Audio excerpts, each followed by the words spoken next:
नमस्कार, मेरा नाम है ओम प्रकाश यादव और आप देख रहे हैं वॉइस ऑफ रिपब्लिक। विगत 3 से 4 महीने में बिहार में बिहार विधानसभा के चुनाव के परिणाम के संबंध में लगभग 1 दर्जन से ज़्यादा इन एजेंसियों ने सर्वे किया है।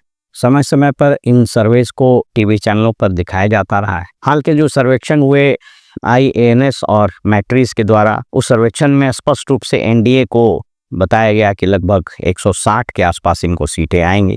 और बाकी इस संबंध में मैंने एक वीडियो भी बनाया है, उसको आप देख लीजिए। इनके जो सर्वेक्षण के फिगर है ये मैं आपको फिर से दिखा दे रहा हूँ। इसके पहले सी वोटर्स का सर्वेक्षण आया था, वो भी आपको याद होगा। और जहाँ तक मुझे स्मरण है लगभग 12-14 से ज़्यादा सर्वेक्षण आए हैं। सर्वेक्षण के विषय में मैंने अपने पहले के वीडियो में बताया कि यह एक धंधा है, यह एक बिजनेस है जिसका अखिल भारतीय लेवल पर यानी ऑल इंडिया लेवल पर एनुअल टर्नओवर 500 से 800 करोड़ के आसपास एक कंजर्वेटिव फिगर है। कुछ लोग ये मानते हैं कि यह टर्नओवर करीब 1000 करोड़ के आसपास का हो सकता है। इसलिए इस संभावना से आप कदापि और कतई इनकार नहीं कर सकते हैं कि इन सर्वेक्षणों में पैसे की खूब लेन देन होती है और पॉलिटिकल पार्टीज अपने फेवर में वोटर्स को पर साइकोलॉजिकल प्रेशर डालने के लिए, बैंड वैगन इफेक्ट उसको बोलते हैं, उस पर मैंने चर्चा की। उस पर कई किताबों में भी चर्चा की गई है। ये कुछ किताबें हैं जिसमें इन चीज़ों की चर्चा की गई है। कभी मौका लगेगा तो उस पर हम आपको विशेष इस पर हम बात भी करेंगे। तो एक्सट्रीम पॉइंट जो है, एक सर्वेक्षण ने बताया, मैं दो एक्सट्रीम पॉइंट को लेता हूँ। एक्चुअली जितने भी सर्वेक्षण आते हैं, अगर उनका आप एवरेज निकालिएगा तो वो एवरेज कई बार आपको सही फिगर दे देगा। तो इसका एवरेज जब मैंने निकाला तो ये बड़े आश्चर्यजनक रूप से परिणाम आए कि जो एक्सट्रीम बता रहा है वो एक्सट्रीम लो माने और एक एक्सट्रीम हाई जिसने भी बताया, तो सभी को जोड़कर उसका औसत निकाला गया। तो औसत का परिणाम बड़ा इंटरेस्टिंग आया है, वो हम आपको दिखाते हैं। इस संबंध में एक बहुत बड़े NDTV के बहुत बड़े एंकर पहले हुआ करते थे, होस्ट हुआ करते थे, डॉक्टर प्रणव राय। उन्होंने भी अपनी रिसर्च की है। डिकोडर के नाम से उनका एक चैनल है जिस पर उन्होंने भी ये बात रखी है। तो सभी का अध्ययन करके जो मुझको समझ में आया कि अगर आज चुनाव हो बिहार में तो क्या परिणाम आ सकते हैं। ऑफ कोर्स ये इसमें मेरा कोई सर्वेक्षण नहीं है, न मेरे पास उतने संसाधन है कि मैं अपने से सर्वेक्षण करा सकता हूँ। जैसा मैंने बताया कि मैं एक रिटायर्ड ब्यूरोक्रेट हूँ और अपने संसाधनों से, पेंशन से और बाकी हमारे जो बच्चे काम करते हैं उससे जो मेरे पास संसाधन होते हैं उसी के आधार पर मैं आप लोगों से बात करता रहता हूँ। तो उन सभी सर्वेक्षण का लब्बो लवाब जब एवरेज निकाला गया तो उसके परिणाम बड़े इंटरेस्टिंग है, वो मैं आपके साथ आज शेयर कर रहा हूँ। और आप इत्तेफाक इससे रख भी सकते हैं, नहीं भी रख सकते, लेकिन इसका जो एवरेज परिणाम आया है वो ये है कि एनडीए गठबंधन को 105 से 110 सीट मिल सकता है। जब हम एनडीए गठबंधन बोलते हैं तो उसमें मुख्य रूप से बीजेपी भी है और एनडीए और बाकी लोग हैं। तो 110 आप एक्सट्रीम डेटा मान लीजिए। महागठबंधन के संबंध में जो आंकड़े निकले, उस एवरेज को कैलकुलेट जब मैंने किया तो वो 80 से 85 आया। यानी अगर ये दोनों गठबंधन को जोड़िएगा तो ये करीब 190 के आसपास आता है। इसमें कुछ अन्य दल हैं जैसे बसपा वगैरह के बारे में भी जो परिणाम निकल रहा है 3-4 उनको भी आ सकता है। इसके अलावा इंडिपेंडेंट की इस बार अच्छी खासी संख्या रह सकती है। तो कुल मिला जुलाकर उसके आंकड़े जो निकले वो 210 के आसपास निकले। और आश्चर्यजनक रूप से जो रिमेनिंग आंकड़े निकले हैं वह जनसुराज के लिए निकले। और सभी सर्वेक्षणों को मिला करके जब स्टडी किया तो पाया कि जनसुराज को 30-35 से लेकर के 40 से 45 के बीच में मिल सकते हैं। जब इस सभी को मैं जोड़कर इसकी एवरेजिंग कर रहा था तो मुझको बड़ा आश्चर्य हुआ कि ये कैसे हो सकता है। उसके बाद फिर मैंने कुछ और रिसर्च किए। तो ये रिसर्च किए 2011 का सेंसस ये बताता है कि बिहार में लगभग 7.2 से 7.8 तक के संख्या तक लगभग लोग यहाँ से पलायन किए हैं। यानी उस वक्त जनसंख्या को आप 10 करोड़ 11 करोड़ अगर आप मान लीजिए, तो उस हिसाब से आप 70-80 लाख के आसपास लेके चल सकते हैं कि लोग माइग्रेट किए हैं। आपको पता है कि 2021 में सेंसस होना था, लेकिन 2021 में सेंसस नहीं हुआ क्योंकि 19-20 वगैरह में कोविड था। तो अब सेंसस जब होगा तो उसके आंकड़े आएंगे। लेकिन अभी अब तो मेथोडोलॉजी और टेक्नोलॉजी इतना इम्प्रूव कर गया है कि वो एक पॉपुलेशन क्लॉक होता है जो लाइव आपको बता देगा ±1-2% एरर की अभी आबादी क्या। तो उस हिसाब से बिहार की आबादी लगभग 14 करोड़ के आसपास होनी चाहिए। 8 करोड़ के आसपास मतदाता है। हमेशा याद रखिए कि टोटल पॉपुलेशन का 60% के आसपास मतदाता होते हैं। तो अभी के हिसाब से अगर उस 7 या 8% को भी मान लीजिए, तो ये माइग्रेंट लेबर्स की संख्या 1.25 करोड़ के आसपास पहुंच सकती है। मैं कंजर्वेटिव फिगर लेकर के चल रहा हूँ, हालांकि कुछ जगह ये आंकड़े 2 करोड़ के आसपास भी बताए गए, लेकिन मैं कंजर्वेटिव फिगर 1.25 करोड़ के आसपास लेकर के चलता हूँ।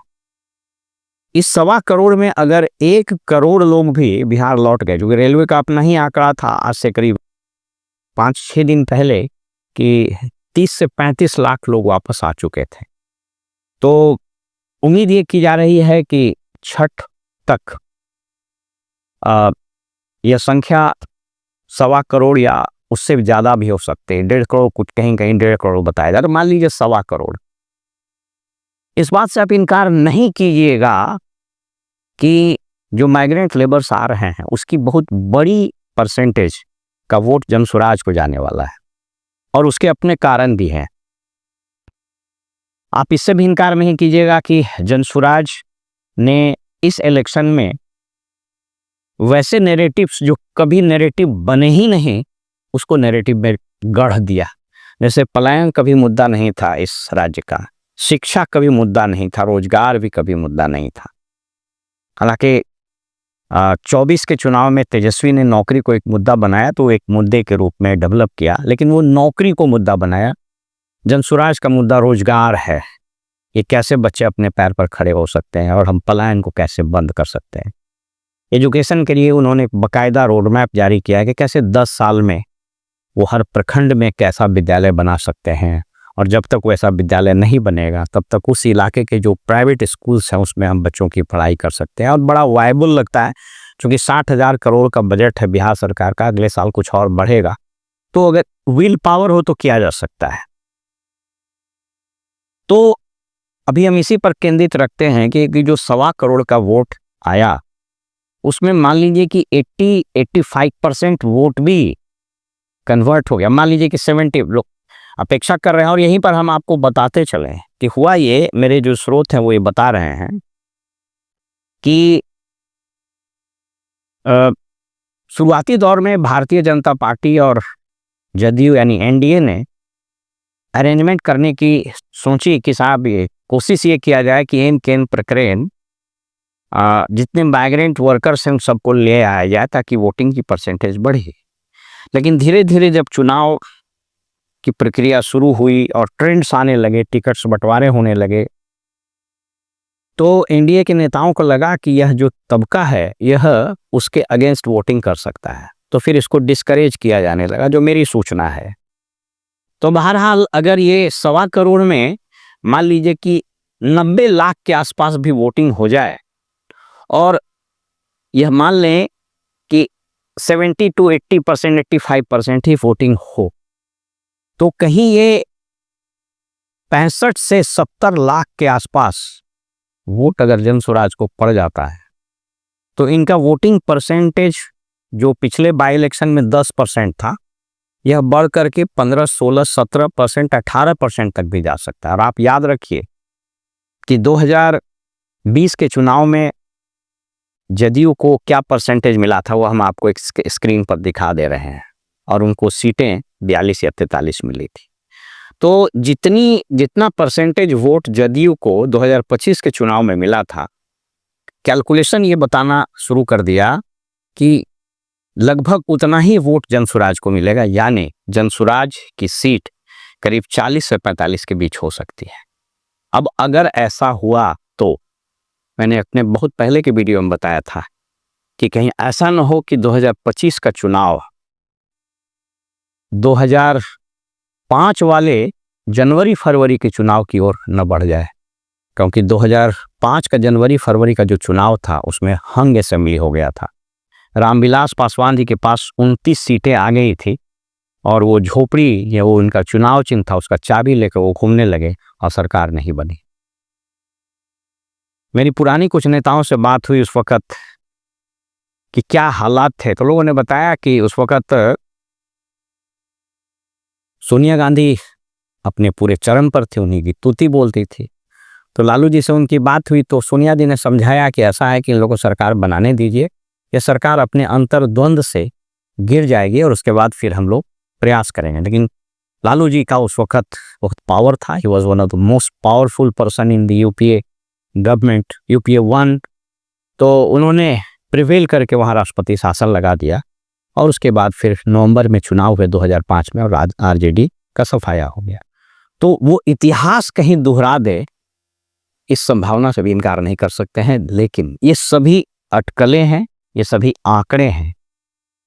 छठ के बाद चुनाव प्रचार अपने पूरे समाप पर होगा और जब सबके सारे माइग्रेंट लेबर्स आ जाएंगे, कुछ आंकड़े भी पता चल सकते हैं। हालांकि एग्जैक्ट आंकड़े किसी के लिए बताना संभव नहीं, चाहिए रेलवे ही क्यों नहीं होगी, सभी लोग रेलवे से भी नहीं आ रहे हैं। आपने देखा कुछ लोग बस बुक करके आ रहे हैं जिनको टिकट नहीं मिल रहा है, कुछ लोग और छोटी गाड़ी बुक करके लोग चले आ रहे हैं। राजस्थान से एक वीडियो आया कि साहब उन लोगों ने राजस्थान में से गाड़ी परचेज कर ली, सब लोग कंट्रीब्यूट कर कर वहीं से आ रहे हैं। तो छठ के बाद जो समाप्त पर प्रचार पहुंचेगा और सारे लोग आ जाएंगे तो और ट्रेंड क्लियर होगा।